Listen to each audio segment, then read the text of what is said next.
Olá, esse é o nosso 10 Minutos com Deus. E hoje estaremos trazendo a você um estudo bíblico intitulado Mulheres Pastoras. O que a Bíblia diz? Essa é a primeira parte. É um estudo adaptado de Wayne Grudem. E eu gostaria então de compartilhar com você esse assunto. Nos últimos anos, tem se levantado constantemente no meio evangélico a seguinte questão: podem as mulheres exercerem o ofício pastoral da mesma forma que os homens? Certamente, temos que afirmar que a narrativa da criação em Gênesis revela que tanto o homem como a mulher foram criados à imagem de Deus. É o que diz Gênesis 1:27. E criou Deus o homem à sua imagem. A imagem de Deus o criou, macho e fêmea os criou. Portanto, homens e mulheres têm igual valor diante de Deus e deveriam ter o mesmo valor como pessoas para a igreja. Além disso, a Bíblia assegura que tanto homens como mulheres têm acesso igual a todas as bênçãos da salvação. Veja Atos 2:17 e 18. E nos últimos dias acontecerá, diz Deus, que do meu Espírito derramarei sobre toda a carne, e os vossos filhos e as vossas filhas profetizarão, e também do meu Espírito derramarei sobre os meus servos e as minhas servas.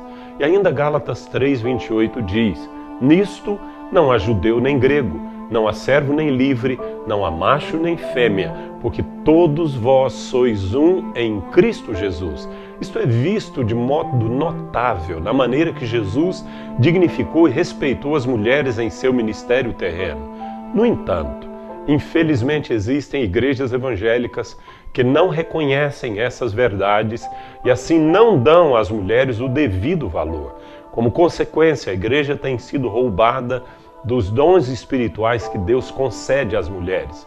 Mas a nossa pergunta é: deveriam as mulheres ocuparem a função de pastoras nas igrejas?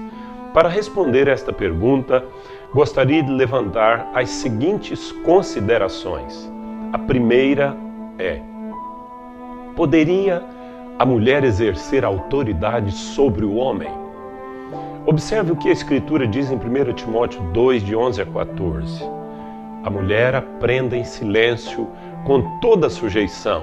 Não permito, porém, que a mulher ensine, nem use de autoridade sobre o marido, mas que esteja em silêncio. Porque primeiro foi formado Adão, depois Eva. E Adão não foi enganado, mas a mulher, sendo enganada, caiu em transgressão. Aqui o apóstolo Paulo faz referência à igreja quando reunida em assembleia. A versão Almeida, revista e atualizada, diz no verso 12: e não permito que a mulher ensine nem exerça autoridade de homem. Estas eram funções reservadas aos anciãos da igreja, que equivalem hoje aos pastores. E são estas funções específicas que Paulo proibiu à mulher na igreja. Agora veremos as objeções levantadas contra esta posição.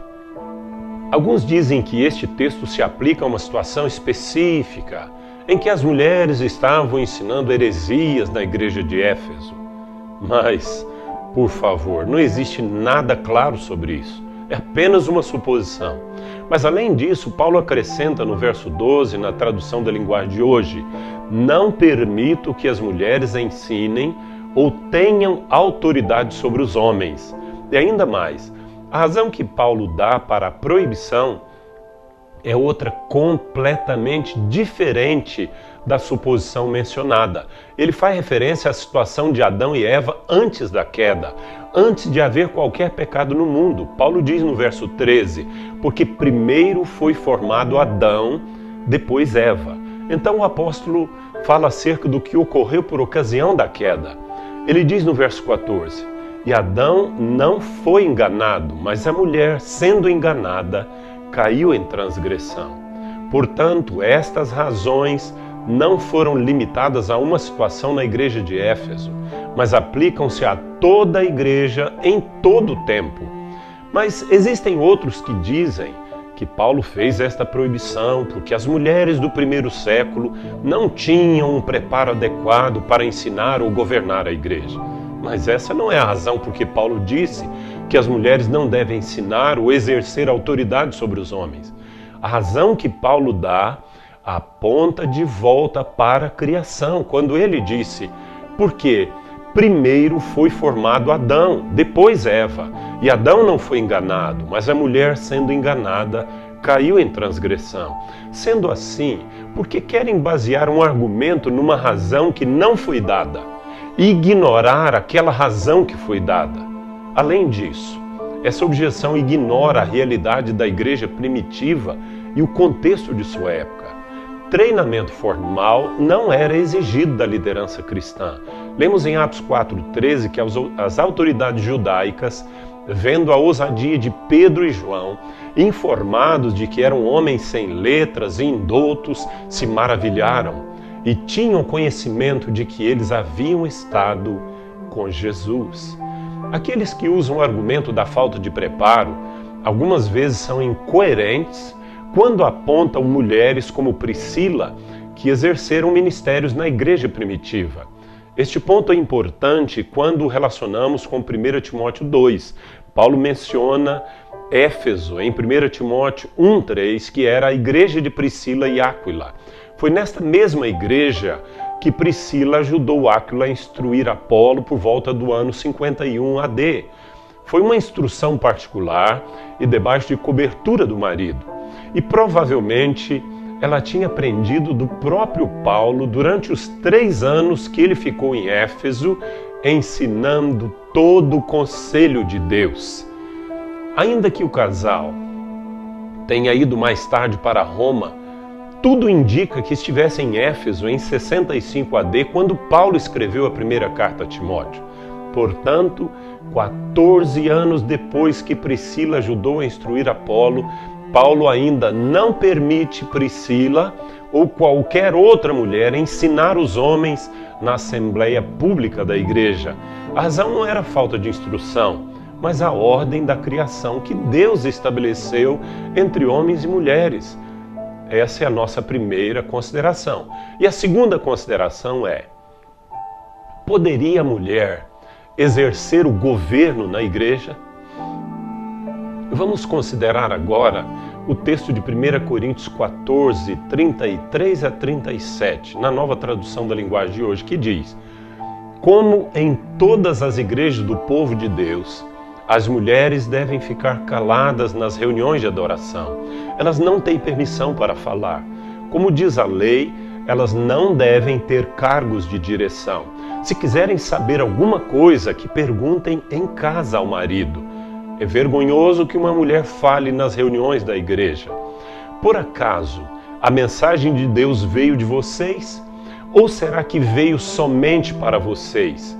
Se alguém pensa que é mensageiro de Deus, ou que tem algum dom espiritual, deve saber que o que estou escrevendo é mandamento do Senhor. Nesse texto, Paulo não está proibindo toda forma de ministração pública pelas mulheres. Isso porque ele permite claramente que elas orem e profetizem na igreja, conforme 1 Coríntios 11:5. Nesse texto, a melhor forma de compreender a proibição da mulher falar em público é observar o contexto. Em 1 Coríntios 14:29, lemos: tratando-se de profetas, falem apenas 2 ou 3 e os outros julguem. Assim, não obstante Paulo permitir à mulher profetizar na igreja, ele não permite que ela julgue a profecia, porque isso implicaria numa função de governo em relação à igreja.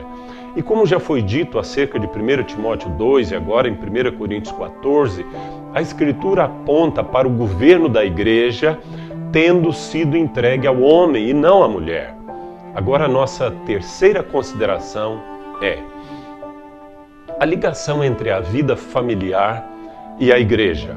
A Bíblia diz em 1 Timóteo 3, 4 e 5, falando acerca do pastor, isso na tradução da linguagem de hoje: deve ser um bom chefe da sua própria família e saber educar os seus filhos de maneira que eles lhe obedeçam com todo respeito.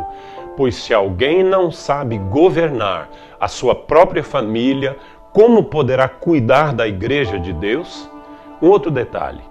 Tanto 1 Timóteo 3, de 1 a 7, como Tito 1, 5 a 9, deixa claro que os anciãos da igreja são homens.